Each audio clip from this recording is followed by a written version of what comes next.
just the way, he's so smart with the puck and, uses his body so well. So he's definitely an easy guy to play with. And, tonight we, thought we had a pretty good night overall. So, hopefully we have to, continue to build on this, and I'm looking forward to the rest of the camp here. Yeah, Phil's obviously a super smart player. He knows where to put pucks, and he's fast as well. And I think playing with speed like that, it always helps. And he's got a ton of skill. And obviously Nashville sees something in him. I think he'll be a great pro, and he's fun to be around in the dressing room too. He's always trying to talk and with guys and learn, and I think that's a big thing. He's got a lot of confidence. When you're playing with confidence out there, it really helps you out, not only individually but as a line. I think tonight we're moving the puck well and letting the puck do the work, not being individuals, but at the same time it came out on the right end. Phil, when you look at your experience with Nashville in terms of the bubble, and the one thing Kirby has stressed a lot is just having confidence in your play. Do you feel that experience alone helped give you maybe an elevated sense of confidence? And what did you take from that experience with Nashville, maybe who would have been a good mentor for you there? Yeah, obviously I think just, seeing kind of what it takes to get to that level, and obviously seeing Kirby now, just, how smart he is and how strong he is, just, getting the chance to skate with those guys, you see what it takes. And obviously I think it was a great learning experience for myself to learn from those guys, especially off-ice habits, just little things, little details, in terms of warming up and just different things like that. So obviously I think that definitely helped my confidence, and obviously having played in, in 8 months here. So, I think I was really excited to kind of get back into things and get going again. So it's been a lot of fun for sure. Hey, Phil, just kind of building off of that question. You lived with Ryan Ellis during Predators camp this past summer. You got a real good look at the pro lifestyle, but were you able to pick his brain much about this tournament? And has anything he said kind of stuck with you or helped you out so far? Yeah, I think we talked about it a few times.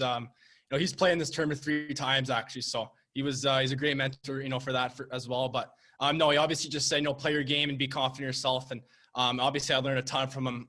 Just, like I said, off ice habits, getting a chance to live with him, just seeing how hard he works. And obviously, when you get the opportunity to really get a chance to represent your country, you're going to go all out. So I think, getting the chance to talk to him about his experiences here, definitely, taught me a lot. And it's been a great learning experience for myself. For you, Jamieson, do you kind of feel you're at the point now where, whatever suspensions, injuries, all these things are just kind of in the rear view mirror for you, and now you're just kind of going about and doing your thing? Like, you seem to be involved at all points in the game here, and that's kind of what I remember most about you. Those were just hiccups in the road, and then just got to move past them, and then try and stay as physical and play the way I play without all those things going wrong. And for Jamieson, when you have a defenseman who can play the way Bowen can play, who can get the puck up the ice, how much easier does it make it for you when you've got that guy and all you have to do is get into the open spots and he's going to find you? He showed it tonight. Gave me a nice pass back door and I was able to finish, but it's definitely helps a lot. Like, especially when I'm down low in the corners, it's easy to make a nice load of high play, and he can get the puck through to the net every single time, and all I got to do is drive the net, play a little bit of dirty hockey, and he'll do the rest. Hi guys, hoping to get your perspective on the goal Jamieson just referenced with Bowen setting you up there, guys. What did you both see as that developed? I just saw the puck squirt off the wall up to me at the point, and I think the winger and the centerman were caught on the wall, so I had a bit of time, and I just tried to get myself off the wall into the middle of the ice into a shooting position. And then I got into the slot there and had some more time and space. And then I saw Rees open up backside, so just tried to give it to him, and then he did the rest. He pretty much nailed it there. Yeah, he had lots of room to make a nice play with the puck, and all I had to do was get open.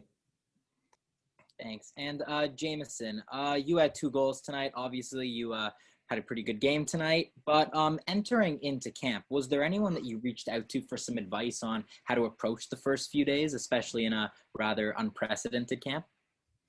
Obviously, I've had help from some people at home, but I think with me for my U18 experience, I think my goal was to attack it the same way and just play a chippy game, play hard to play against, and do all the dirty work, and hopefully at the end it'll work out for me. Good evening, André. Thanks for this again. I'm wondering how you walk that line as a coach when you might have ideas of pairs you want to see throughout these games being tested, or even trios at times. And yet tonight it seemed like that dock line did have chemistry. And so, maybe you think about keeping them together. How do you walk that line as a coach through this process? It's a good question, but it's the first year we really have more time. So what was important for us is to give the opportunity at everybody. Everybody play power play. Everybody play PK.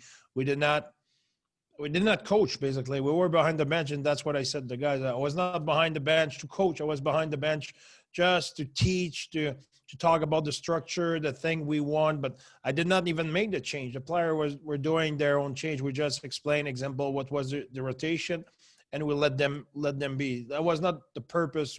The job of Lover and I right now is player evaluation. So we evaluate and we teach behind the bench. We want to see who can grasp the concept, the system, the structure, the details we're talking about.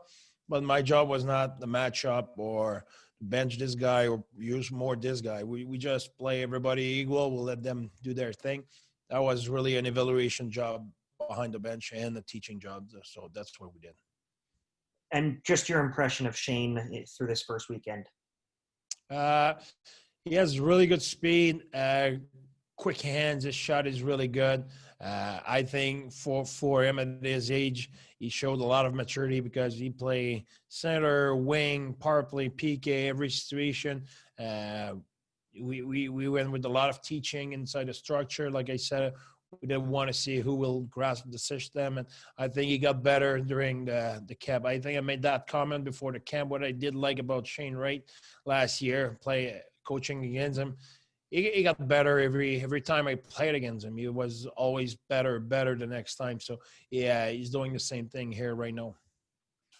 Yeah, hi, Bear. When you're evaluating the goalies, you feel like it's a better situation to kind of keep them on edge and play the half game sort of thing, or do you like to get a look at the full game scenario? Because both seem to present opportunities that would actually happen in the tournament. Yeah, we thought after 7 months of not playing, it was good to start all those guys with a half game. So far, that's why we went with a half game yesterday. Today, we had Goats and Brochu play a full game. Ideally, talking with Barb's like better a full game. So that gave an opportunity to our guys to get going a little bit. So that's why we went with Goats and Brochu today. And we'll see about Levi might be available and on Tuesday. If he is available, he will play a half game, and one of the other two will play a half game, and the other one will play a full game. So we'll move forward when we will have the okay for Levi. You talked about that group of 32. I'm just wondering how many goalies would that group of 32 include? I know it's a rough number, but obviously want to get your guys' action. Would it be one guy who leaves, or what's your expectation there? I can't give you a good answer, Sam, but I'm not sure. I won't lie in the sense of we had that ongoing discussion. We talk about it today. We had a lot of discussion about it.